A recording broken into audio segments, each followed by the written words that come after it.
کوئی نہیں سمجھ آئی نا؟ اور فرید عید کب ہوگی؟ فریدہ عید کدا؟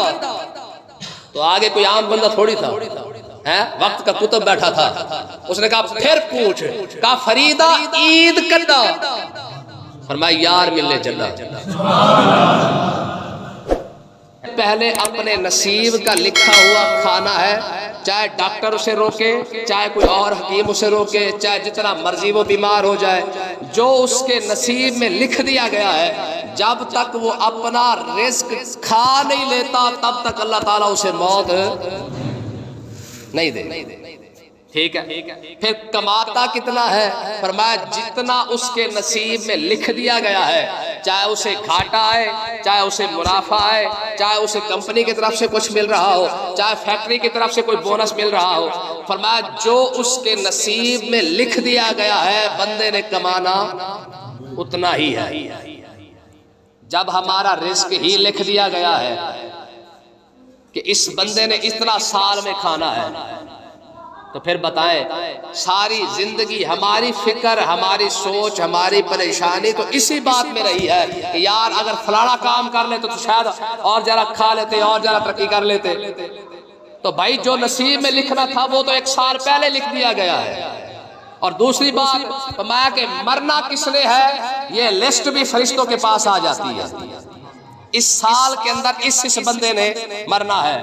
اب خدا جانے ہم تو اس چکر میں ہے کہ ابھی تو ہماری طبیعت بھی ٹھیک ہے، ابھی تو ہمیں مسئلہ ہی کوئی نہیں ہے، اور ہو سکتا ہے کہ ہماری لسٹ فرشتوں کے پاس آ چکی ہو۔ پھر اس لیے ہمارے بزرگ فرماتے ہیں کہ انسان خوش ہو کے نا، انسان خوش ہو کے بڑا کچھ سوچ رہا ہوتا ہے، بازار کے اندر جاتا ہے شاپنگ کرنے کے لیے، یہ سوچتا ہے کہ وہ چیز بھی خریدنی ہے، وہ بھی خریدنی ہے، وہ بھی خریدنی ہے۔ میں جس دکان پہ جا کے سوٹ خرید کے لاتا ہے نا، اسے پتہ نہیں ہوتا کہ اسی دکان کے اوپر اس کا کفن آ چکا ہوتا ہے۔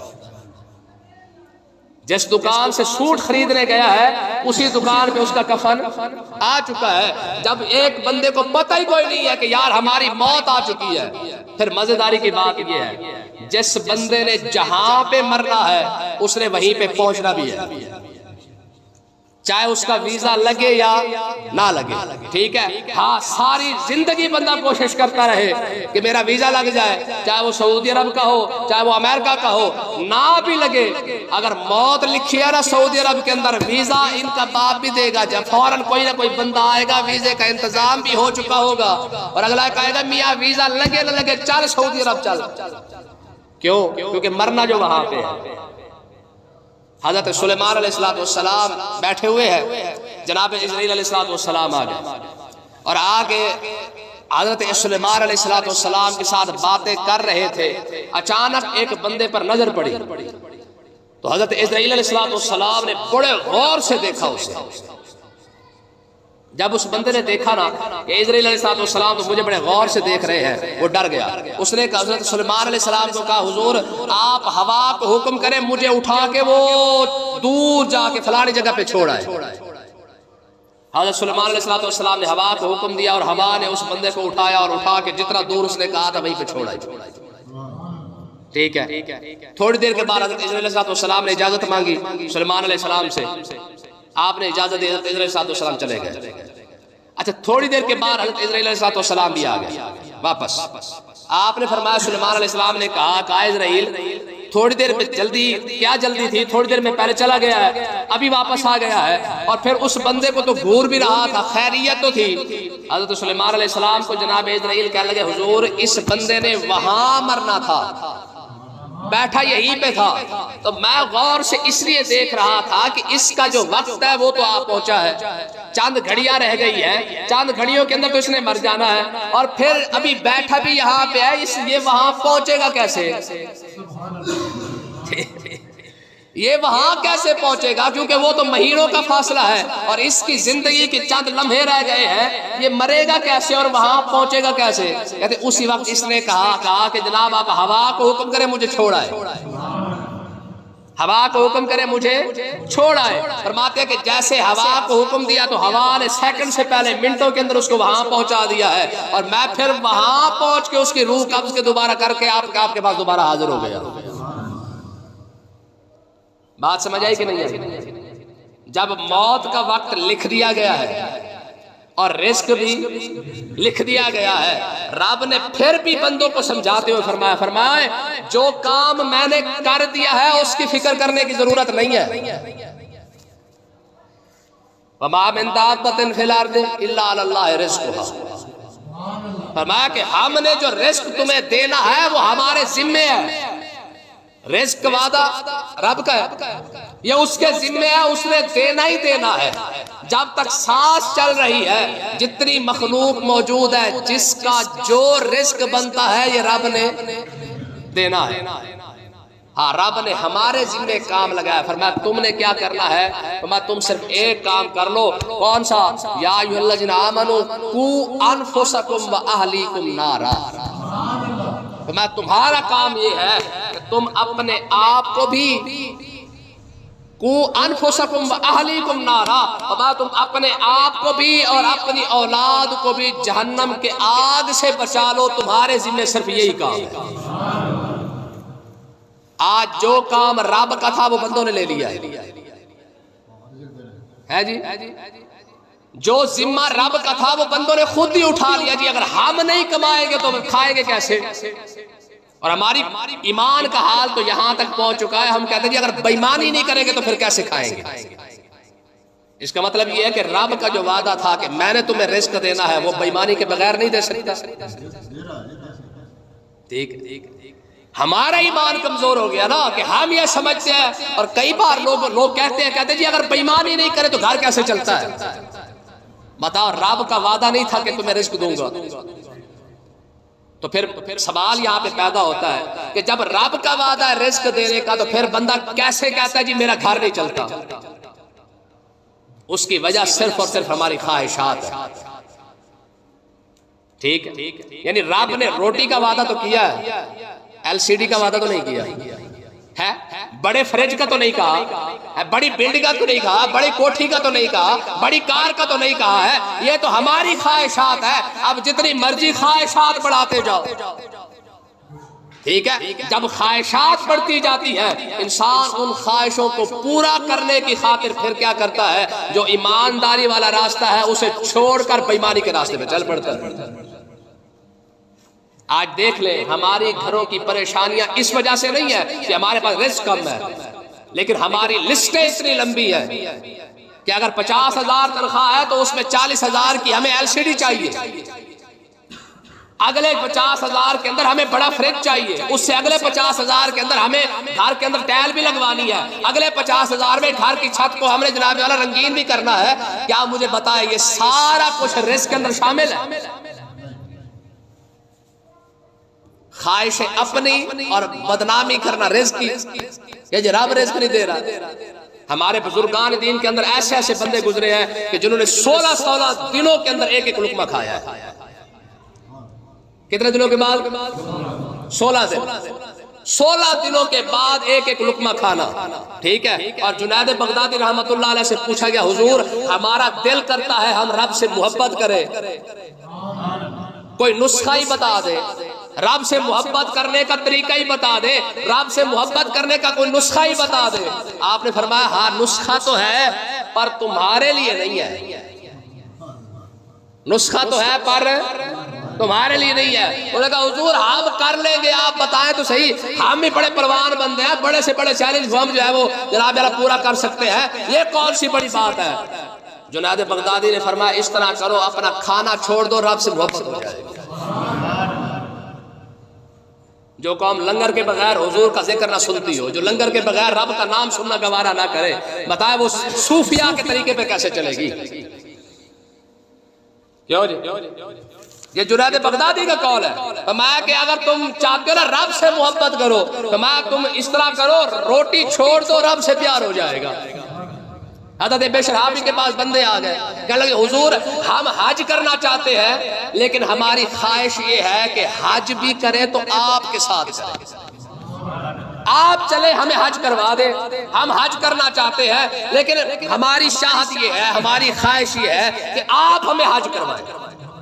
آپ نے فرمایا ٹھیک ہے میں کروا دیتا ہوں پر میری کچھ شرطیں ہیں۔ انہوں نے کہا جناب 100 بسم اللہ، آپ جب بس ہمارے ساتھ چلے صحیح ایک بات، آپ نے فرمایا پہلی شرط یہ ہے جو ساتھ کھانا لائے ہو نا یہ پھینک دو. کوئی نہیں سمجھ آئی؟ تھوڑے بس لنگر ہے ٹینشن نہ لو. چاہ کچھ مارو. فرمایا جو ساتھ لائے ہو نا کھانا، جو حج کے سفر زاد راہ جو لے کے آئے ہو اس کو چھوڑ دو. کہا حضور چھوڑ دیا. فرمایا اگلی بات راستے کے اندر کسی سے لینا بھی نہیں. اچھا جو لے آئے ہو، پیسے لائے ہو، کھانا لائے ہو، جو کچھ تم لے کے آئے ہو بھی سفر کے دوران کام آئے گا، پہلے اسے چھوڑو. اور دوسری بات راستے کے اندر کسی سے لینا بھی نہیں. انہوں نے کہا حضور دونوں شرطیں منظور ہیں. تو میں تیسری شرط یہ ہے کوئی دے تو وہ بھی نہیں لینا. یہاں بھی چھوڑ جاؤ، راستے میں مانگنا بھی نہیں ہے، اور جو دینے آئے اس سے لینا بھی. انہوں نے کہا حضور یہ تو بڑا اوکھا کام ہو گیا ہے، چلے ہم یہ بھی چھوڑ جاتے ہیں، راستے میں بھی کسی سے نہیں مانگتے، لیکن اگر کوئی خود دے جائے وہ تو لے لے. فرمایا وہ بھی نہیں لینا. انہوں نے کہا حضور پھر آپ کل ہی حج کر رہے ہیں. سمجھ آئی نا؟ پھر آپ اکیلے اکیلے حج کر لے.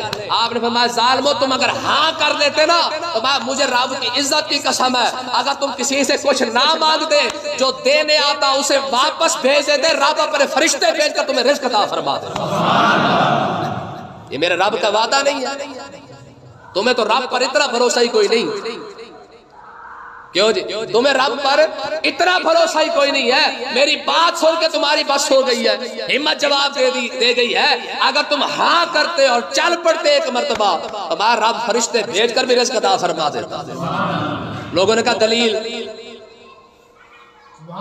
کئی سیانے ہوتے نا ہمارے یہاں، ہمارے یہاں واہ سر سیانے ہوتے، کچھ چوکھے سیانے ہوتے نا، یہ ان کے اعتراض ہوتے ہیں. ٹھیک ہے، کہہ لیں کوئی دلیل بھی ہے اس بات کی؟ فرمایا ہاں نا، سب سے بڑی دلیل میدان بدر ہے. بدر سب سے بڑی دلیل ہے. کہا حضور کیسے؟ میرے نبی نے ایک مرتبہ کہا تھا چلو جا کے جناب یارا بدر کے اندر بیٹھنا ہے. تلواریں بھی ساتھ لے کے نہیں گئے، آگے بھی دشمن تھا، پتہ ہونے کے باوجود صرف اور صرف اللہ اور اللہ کے رسول کے سہارے پہ چل پڑے. رب نے فرشتے بھیج کے مدد نہیں فرمائی ہے. اگر تمہارے پلے تھوڑا سا بھی ایمان ہوتا، بندے جا رہے تھے دعا مانگنے ہے جی، ہماری قوم بھی دعا مانگتی ہے نا. جیسے آج ہم اکٹھے ہوئے بیٹھے ماشاءاللہ دعا مانگنے کے لیے، یا اللہ ہمارے گناہ معاف فرما. سویرے فجر کی نماز کسی نے نہیں پڑھی. ہاں جی، یہ سال بعد جب تسبیح پھیرنے آ جاتے ہیں، بتا رب یہ تماشا نہیں دیکھ رہا ہے جی. یخادعون اللہ والذین آمنوا وما یخدعون الا انفسهم وما یشعرون. یہ تو رب کا فیصلہ ہے نا. فرمایا کہ تم کسے دھوکہ دے رہے ہیں؟ چلتا ہے کہ اب اسی وقت فوراً ہمیں سب سے پہلے جو بات یاد آتی ہے وہ جو سورۃ یاسین ہے. ایسے ہوتا ہے کہ نہیں ہوتا؟ جیسے ہی ہمارے ہاں پتہ چلتا ہے کہ یار اب مسئلہ بنا، کاروبار کے اندر جب ہمیں پتہ چل جائے نا کہ اب گھاٹا آنے والا ہے، کہتے ہیں یار بیٹھ کے درود شریف پڑھو، اللہ تعالیٰ گھاٹے سے بچا لے. کیوں جی؟ دکھ کے ٹائم رب کو یاد کرنا یہ کون سی بڑی بات ہے. اچھا میں ایک لطیفہ سناتا تھا کہ جب ہم جاتے نا گاڑی میں بیٹھ کے، ٹھیک ہے، گاڑی اسی ٹائم میں جائے تو کیا ہوتا ہے، جیسے دھکا رہا ساری سواریاں کرے سبحان اللہ لا اللہ اللہ. 48 سواریاں 50 سواریاں، اچانک سپیڈ بریکر لگ جاتے نا گاڑی کی، سب کو کلمہ یاد آ جاتا ہے. بتاؤ 1.5 گھنٹے کا سفر کیا تب خدا یاد کیوں نہیں آیا؟ اچانک سپیڈ بریکر پہ یا اچانک گاڑی رکنے پر تھوڑی سی گاڑی کی چاہ بھی ہو جائے تو بندے کو خدا یاد آ گیا. پوری گاڑی کے اندر یاد کیوں نہ آئے؟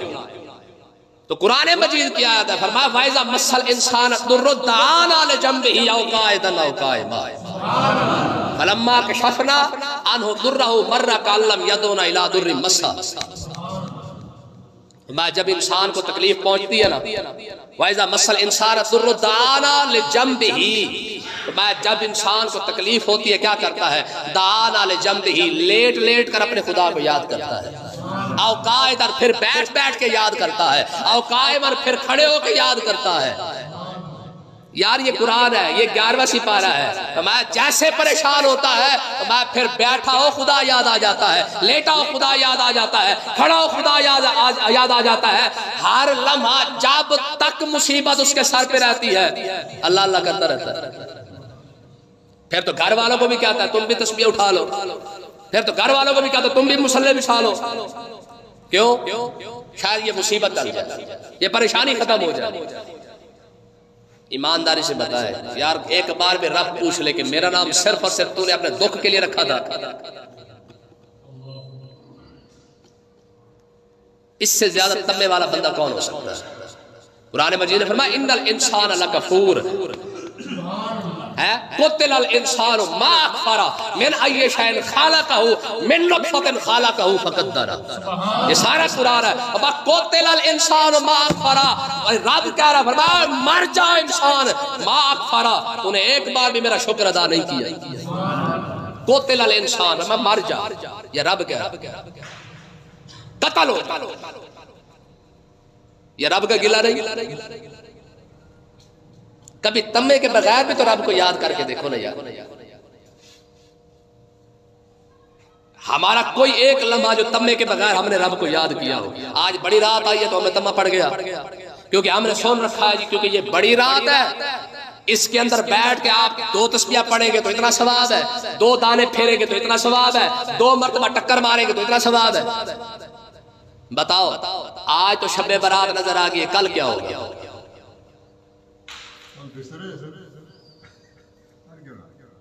عبداللہ ابن مسعود رضی اللہ عنہ بیٹھے ہوئے ہیں، کسی نے پوچھا حضور عید کا دن کون سا ہے؟